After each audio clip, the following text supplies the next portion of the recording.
अगर आपने अभी तक हमारा चैनल सब्सक्राइब नहीं किया है तो जल्दी से जल्दी सब्सक्राइब कीजिए और बेल आइकन को प्रेस करें।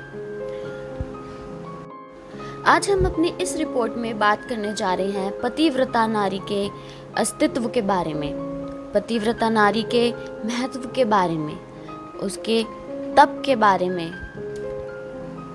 गरुड़ पुराण के अनुसार आप सोच भी नहीं सकते कि एक पतिव्रता नारी में कितनी शक्ति होती है। लेकिन अपनी कथा शुरू करने से पहले हम आपको बता दें कि हमारी कथा जो हम आपको सुनाने जा रहे हैं उसका उल्लेख गरुड़ पुराण में किया गया है। हमारी कथा पूरी तरह से गरुड़ पुराण पर निर्धारित है।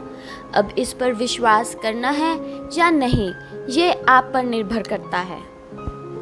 गरुड़ पुराण में ब्रह्मा जी कहते हैं, अब मैं पतिव्रता स्त्री की शक्ति का वर्णन करने जा रहा हूँ, आप सुने। पुराने समय काल में प्रतिष्ठानपुर में कौशिक नाम का एक कुष्ठ रोगी ब्राह्मण रहता था। उस ब्राह्मण की पत्नी अपने पति को देवता समान पूजती थी और सेवा करती थी। पतिव्रता अपने पति की हर आज्ञा को अपना धर्म समझकर पालन करती है।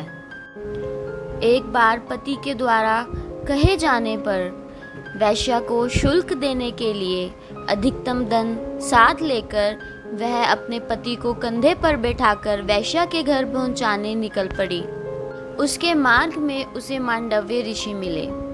वह ऋषि परम तपस्वी महात्मा थे, लेकिन एक बार उन्हें चोर समझकर राजदंड के रूप में लोहे के लंबे शूल पर बिठा दिया गया था। इतना कष्ट सहने के बाद मांडव्य ऋषि का तीव्र वेदना से ग्रस्त होना स्वाभाविक था।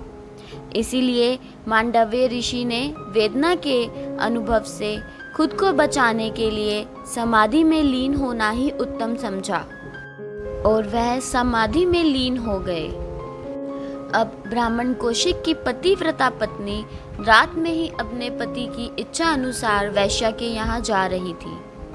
इसलिए अंधकार होने के कारण और अपने पति को कंधे पर बैठाने के कारण उन्हें मांडव्य ऋषि नहीं दिखे और अपनी पत्नी के कंधे पर बैठे होने के कारण कौशिक ने मांडव्य ऋषि को नहीं देखा और अपना पांव हिलाना डुलाना शुरू किया।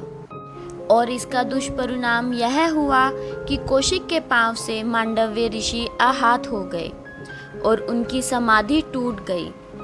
अब समाधि भंग होने से मांडव्य ऋषि को असहनीय वेदना होने लगी। मांडव्य ऋषि का अब क्रोधित होना स्वाभाविक था और मांडव्य ऋषि ने क्रोधित होकर शाप देते हुए कहा, जिसने भी मेरे ऊपर पैर चलाया है उसकी सूर्योदय होते ही मृत्यु हो जाएगी। अब मांडव्य ऋषि का श्राप सुनकर कौशिक की पतिव्रता पत्नी बोली, यदि ऐसी बात है तो सूर्योदय कभी नहीं होगा। और पतिव्रता के तप से ऐसा ही हुआ। कई वर्षों तक सूर्योदय नहीं हुआ और निरंतर रात्रि ही छाई रही। यह देखकर अब देवता भी भयभीत होने लगे। अब देवताओं ने भयभीत होकर ब्रह्मा जी की शरण ली। ब्रह्मा जी ने उन देवों से कहा, एक पतिव्रता का तेज तपस्वियों के तेज से भी कई अधिक होता है। पतिव्रता धर्म से सूर्योदय नहीं हो पा रहा है और सूर्योदय ना होने से मानवों और आप सभी को यह हानि उठानी पड़ रही है। अतः सूर्योदय की कामना से आप सब अत्रि मुनि की धर्म पत्नी तपस्विनी पतिपरायणा अनुसया को प्रणाम करें और वहां जाकर उन्हें प्रसन्न करें। अब बस वे ही सूर्योदय कराकर अपने तेज से ब्राह्मण कौशिक को जीवित कर सकती हैं। अब ब्रह्मा जी के कथन अनुसार सभी देवता माता अनुसया की शरण में गए और उनसे प्रार्थना की। देवताओं की प्रार्थना से माता अनुसया प्रसन्न हुई और उन्होंने अपने तप के प्रभाव से सूर्योदय कराया और ब्राह्मण कौशिक को भी पुनर्जीवित कर दिया। आपने अपने जीवन में माता अनुसया के बारे में अपने बड़ों से कभी ना कभी सुना होगा। आइए अब आपको बताते हैं पतिपरायणा माता अनुसया के बारे में। एक बार की बात है, माता पार्वती, माता लक्ष्मी और माता सरस्वती आपस में विमर्श कर रही थी। वह अपने पतिव्रता होने पर एक दूसरे से चर्चा कर रही थी।